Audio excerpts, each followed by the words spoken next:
Hello, I'm Lenore Bowles, and today we're talking about the power of forgiveness.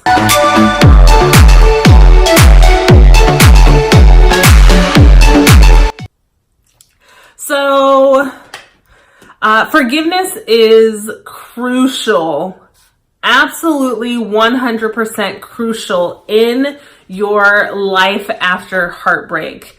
Not just forgiving the person that broke your heart, or maybe they didn't even break your heart, but maybe, I don't know. My heart was broken, so let's just talk about that. Forgiveness was 100% critical. If I didn't forgive my ex, if I didn't more importantly forgive myself, I would never have been able to start healing and learning and growing and being a better person and just living a much happier existence like I am now. I would still be numb. I may be even bitter, hateful, upset all the time. Now, this is not to say that forgiveness comes easy, because it doesn't, of course, but you have to make the choice to forgive those who have done harm, to those who maybe didn't consider your feelings, or even to yourself. So maybe you did harm to yourself, or you didn't consider your own feelings in an interaction. And I'm definitely guilty of both of those things. So I'm going to get a little bit honest here and expose myself a little bit, but I definitely did not vocalize the times when I didn't want to do something, or I didn't want to fight about something. So I would just be quiet. And now looking back on that, I'm like, why didn't you open your mouth and say something? Like, how silly is that? But in the moment, peace was, well, the image of peace, maybe, because it wasn't really peaceful, because internally I was having all of these feelings and turmoil, and I was unhappy about whatever the situation is, because I wanted to keep the peace. So I really had to learn to forgive myself, not just for not speaking up, but for allowing things to happen. So I was cheated on, and I smile about that now, but I was not happy in the moment. So let's make that clear. I reacted pretty typical, at least I think so, typical for me. I was very unhappy. I was vocal about that. I may or may not have said some choice words and cried a lot. I definitely did. And I didn't tell anyone except maybe one or two people that I super trust to keep my secret. I didn't tell my mom, who is my best friend. I didn't tell my sister, who is my best friend. The three of us are like this. I told two people. I told my best friend and another very, very, very close friend, and that's it. And I struggled, and I told my ex, I don't know who you are. We've been together at that point for 4 or 5 years. And I didn't know who this person was. We were living together. We were in a lease together. So it wasn't just like I moved in with him or he moved in with me. We signed a lease together. So we were stuck, and I felt stuck. So I struggled with that, because now I want out, but I can't go anywhere. I can't afford to move. I want him out, but I know he has nowhere to go. So I had to forgive myself for putting up with the BS. Eventually I did take him back. I was very clear about not having sex again until not DNA test, but STD testing was done, and I didn't. And it didn't happen for months. And I was hard fast. You need to show me some paperwork, because I don't know who you are and I don't know who you've been with. And if you give me something, you're going to die. Maybe not literally, but you're going to wish you were. So, now that's not to say that you're stupid or silly for taking a guy back after cheating, because many of us, I'm not going to say all, because not everyone does it. Some people are badasses and they're strong enough to walk away. For me, it was more of a financial transaction at that point, and really that's what I thought of it as. I still loved this person. I questioned whether I was in love with this person, because if someone is in love with me, how could they do this to me? Nonetheless, it happened. I took them back, but I don't think I ever fully trusted him again. Now, we were in a 7-year relationship, like 7 years to the day. We broke up on our the day after our 7th anniversary. So, I don't know that I ever trusted him again. And, that's something I had to live with. I chose to live with someone for 2 to 3 years after I knew I could never trust him again, because you cheated on me and you didn't make any effort to show me that you were sorry. You said the words.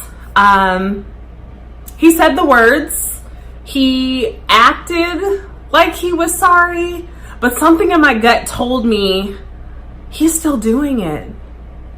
And that's something that I really had to forgive myself for, because here I am, college educated, successful. I was doing well at work. I was, I don't want to say climbing the corporate ladder, but I'd been promoted a few times at work, and I applied for some positions and got them. So I was doing well. I was making great money. I had a business on the side that I was doing really, really well at. I didn't like it, but I was doing well. We'll talk about that another time. So on the outside, I have everything together. I am A1.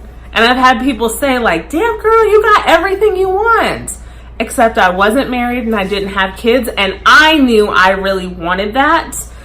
So I kind of play it off. But for me, I think I always knew that it was still going on, and I allowed it to happen. So I had to learn after we broke up how to forgive myself for allowing someone that I knew I didn't trust, that I knew was cheating on me, that I suspected was still cheating on me, but I couldn't prove it. So that was the rationalization. Am I saying that right?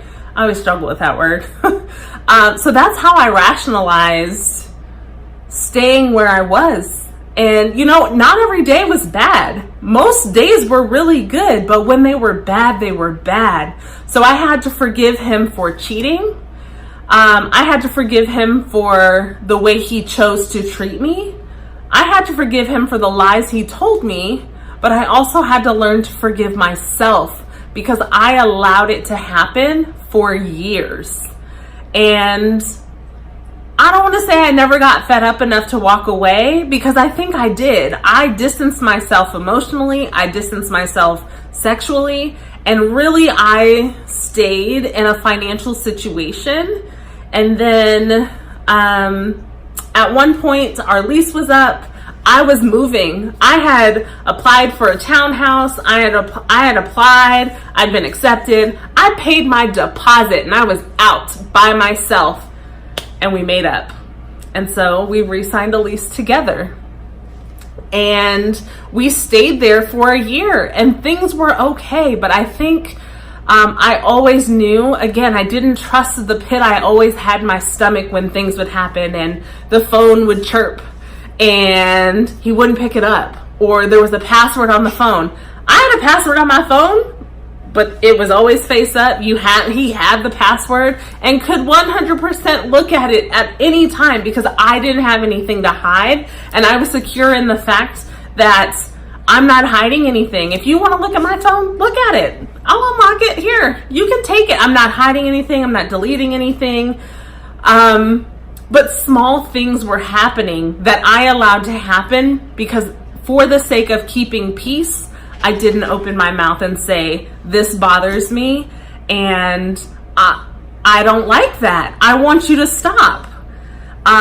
Because if I did that, and I had tried it a few times, it would turn into a fight, and the fight wasn't worth it. Like, I'm exhausted. I've been at work all day. I'm running a business on the side. I'm tired. So I don't want to fight. I just want to lay here on the couch and watch TV with you. And instead, you want to start a fight with me because I don't like the fact that your phone rang, you looked at it, silenced it, and put it down. And if I say, who is that? Then it's a problem. So, especially after being in a relationship for years, and not just like 1 or 2, but like 5 or 6 at that point. So we re-signed this lease, or we moved and signed a new lease at a new place. And I just knew. I remember having a conversation with my mom and her asking me, like, what are y'all doing? You've been together forever. Are you gonna get married and have kids? Because that's what parents do. She wanted Georgia grandbabies because I have nieces and nephews, but they live in Arizona and Las Vegas. And she wanted some in Georgia because she wanted to be able to see them every day. And I said to her, Mom, if he proposed to me today, I'd say no. Just like that. And that was the look she gave me, like, so what are y'all doing? And I said, we're in a lease. Where's he gonna go? Because I made sure that I moved somewhere that I would be 100% financially stable and be able to support myself if I needed to. And women, I always suggest that. Like, at this point now in my life, I will say, do not move in with a man before you're married, because if you want out, you are financially tied to this person until the end of your lease, whether that's a 6-month, 12-month, 18-month, whatever your lease is, you are financially responsible for that lease. So either you're going to have to break the lease and pay the fee, or you're going to have to stay there. And I chose to stay there. Seriously, stop it. It's my dogs. They're crazy. So here I was in this lease. Here I was knowing I did not want to be with this person again. And I still chose to sit and suffer in a relationship that I was not happy in, because I was the financial breadwinner. I made more money. I had a car. For years we shared a car, and I allowed this person to take advantage of my kindness and use my car. Willow, relax, please. Go lay down. Come here. Come here. I know. I allowed this person, oh, she's fat. Oh. I allowed this person, relax, I know, to use my car. I allowed this person to drop me off at work and not pick me up on time. And yeah, I would get upset, and yeah, we would argue about it, but I allowed that to happen for years. And when I'm talking years, I mean like years. 2012 to like 2018. That is too long to allow someone to take. Oh, what's that? To take advantage of you. That's crazy. And I did it. And in that moment, it was because I was in love. I loved this person. And you take care of the people you love. And if someone that you love is financially struggling, you help them. That's what I thought. But I didn't realize that he needed to take care of himself. He's a grown man. He needed to financially support himself. He's a grown man. And not to say that you can't help someone when they're struggling, because you definitely can. Relax. I know. Oh, are you gonna cough? Oh, okay, go play. Not to say that you can't financially help someone, but if they are financially taking advantage of you and they're allowing you to use your funds and using your car and complaining about paying half of a vehicle that I can afford it, but you're driving it. So you need to help take care of it. You need to put gas in it. You need to pay half the car insurance. You need to pay half the car. Like, you need to contribute. Yes, I make more money, but this is a relationship and I shouldn't have to take care of someone. But I'll be honest, and I did it. I struggled with that so much after the relationship was over, because now I'm looking, hindsight is 2020, and I'm looking at all of the things I had done over all of these years, and I allowed this person to take advantage. I allowed this person to take advantage, and I allowed them to treat me like their personal bank account, and it sucked. But I did it, and I don't know why I did it. And after the relationship was over, I absolutely hated who I was in that relationship. It sucked having to look in the mirror every morning and realize that you let this happen for years. And I'm talking 7 years of this. Like, this didn't happen overnight. And honestly, I can't say 100% where I was. I was broken. I wanted to be with someone so bad that I was willing to put up with the shit that I said that I never would put up with, period. And realizing that and having to look at myself in the mirror and acknowledge that sucked. It was not fun.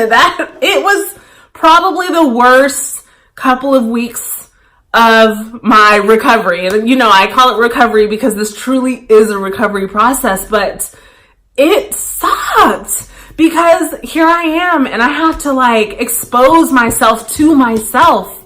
And I had to say, you did this. Face it. And I had to look at why I did it. And honestly, it was because I needed someone. That's why. I needed someone. And that was it. He was it.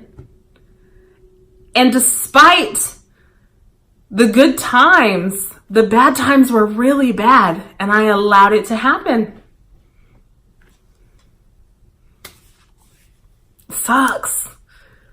It doesn't suck now, but it sucked when I had to look at myself and really figure out why. So how did I start forgiving myself? First thing I did was acknowledge that I did wrong in the relationship too. And it's really easy.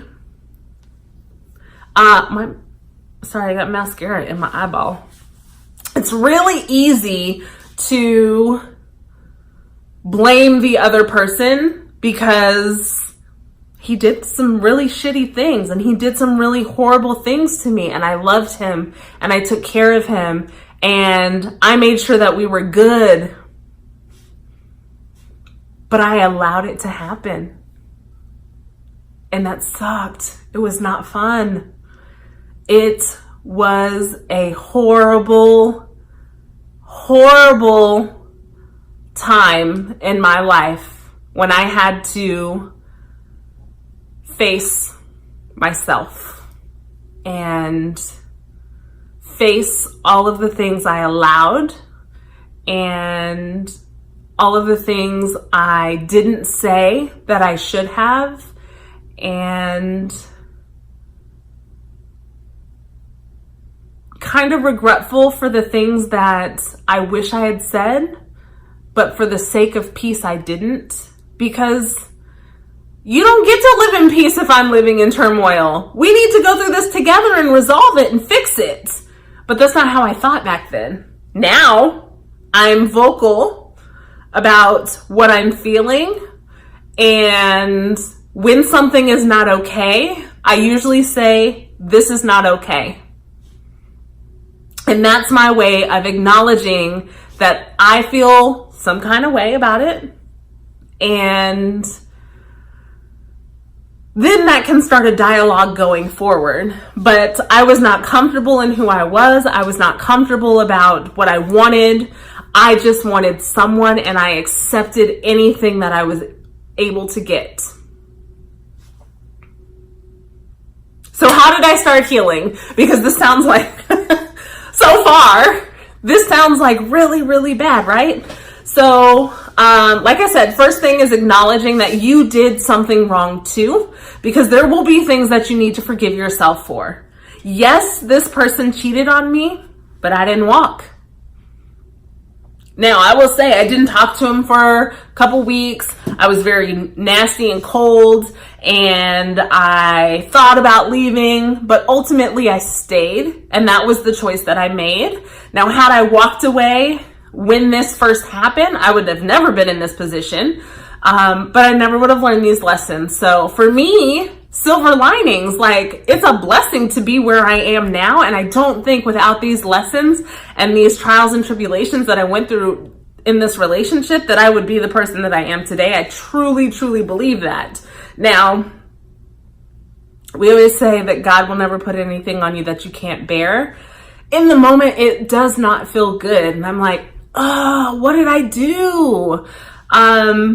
It's not the first person who's ever cheated on me. In fact, my ex once told me, why do you think everyone you've ever been with cheated on you? So for me, I internalized that because here's this person that I love telling me, you're the reason why I cheated. It's your fault. Taking no ownership in it. And I believed it like an idiot. I believed it. Now I know that that's some bullshit, and that was his way of passing the buck and not taking ownership for what he did. And God bless him. I wish nothing but the best for him, but I know that being in that relationship is not for me, and that's okay. It's a lovely thing to be able to say, it's just not for me, and I'm okay with that. Like, honestly, being single is beautiful, because guess what? I get to wake up when I want. I get to choose what I want to eat. I get to watch what I want on TV. I don't have to consider anyone's feelings but my own as far as my daily life and my household. And I like it. It's nice because once I am ready to bring in someone else, then I can start considering someone else's feelings. But I am secure in where I am because I know who I am now. I know that I was not in a good place, and I have gone through the process of fixing all of those things that I didn't like about myself. But I started with forgiveness, forgiving him, because I truly do forgive him. Like, honestly, if I hadn't forgiven him, I would be a bitter, horrible, miserable person right now. Because that holding on to something that you can't control or change, I can't control anyone in this world. I can't change anyone's behavior. They have to make that choice themselves, and I choose how their actions affect me.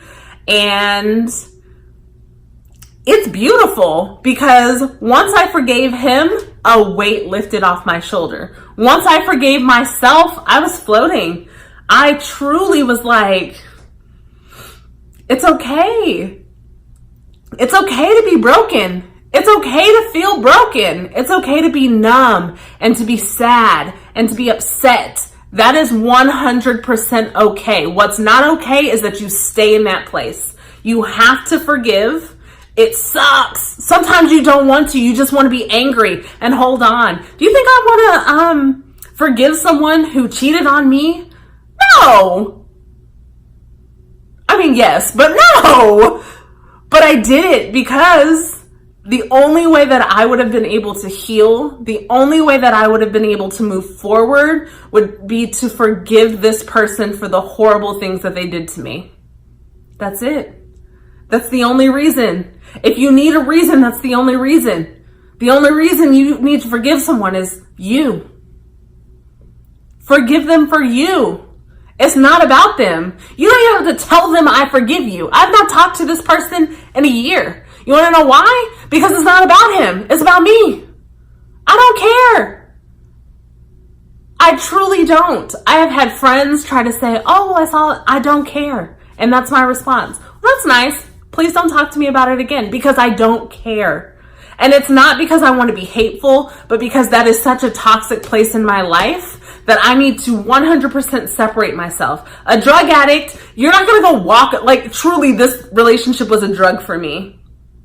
It's crazy. It sounds crazy, but many of you can relate to that because it truly was something that I craved. I craved his attention. I craved his approval. I craved it. And when I didn't get it, I felt horrible. I wouldn't always vocalize that I felt horrible, but I did inside. It didn't feel good. And so, I had to completely remove myself from that. So when people that I know say, well, I saw such and such, and I hear that such and such, I immediately cut that off. You have to immediately cut that off, because people aren't going to go to a drug addict and say, hey, you want some methamphetamine? Like talk about meth or talk about cocaine. No one's going to do that, because that's crazy. You would never talk about alcohol in front of an alcoholic. You might talk about it, but you're not going to hold it in front of them. Like, that would be horrible. You would be a terrible person. So for you, your friends, you have to set a very clear line. I don't want to talk about it. I have moved on with my life. Now, I'm at a place now where I openly talk about it, obviously. But I wasn't always there. I have not talked to a friend in probably 9 months, 10 months, something like that, because I don't want to talk about it. And every time I would talk about it, they want to bring it up. And that's okay. If you want to know, first of all, it's none of your damn business. But second of all, if you want to know, go be the CIA and figure it out on your own. Because I am not going to spend my precious energy on this anymore. Period. It's simple. Make the choice. You have to forgive. That's it. You have to. It's a beautiful feeling, I promise you. It may not feel that easy in the beginning. Sometimes you will have to make the choice every day. There were some days where I woke up a hateful SOB.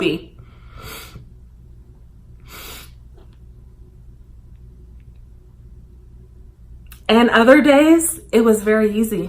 I woke up and I didn't think about it. And if not thinking about it is the way that you can let it go, that's okay.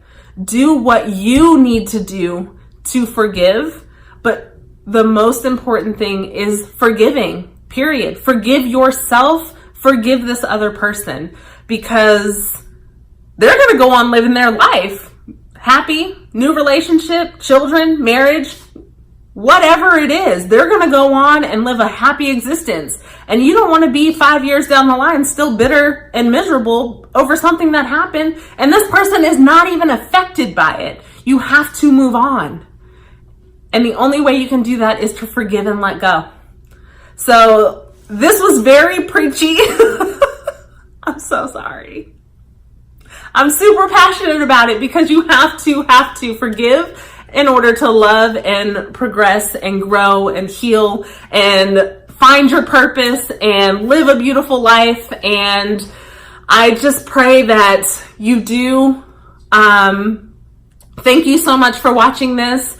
Welcome to my new YouTube channel. I probably should have said that at the beginning, but this is a new channel. Life After Heartbreak is my mission. There is life after heartbreak, and I'm on a mission to show as many women as possible that that is true, and that it is a beautiful thing once you learn to let go of the past and start loving yourself again. I always say self-love is the only kind of love that matters. That's not true. I always say that it's not the only kind of love that matters, but it's the most important in my eyes, because if you can't love yourself, how can someone else love you?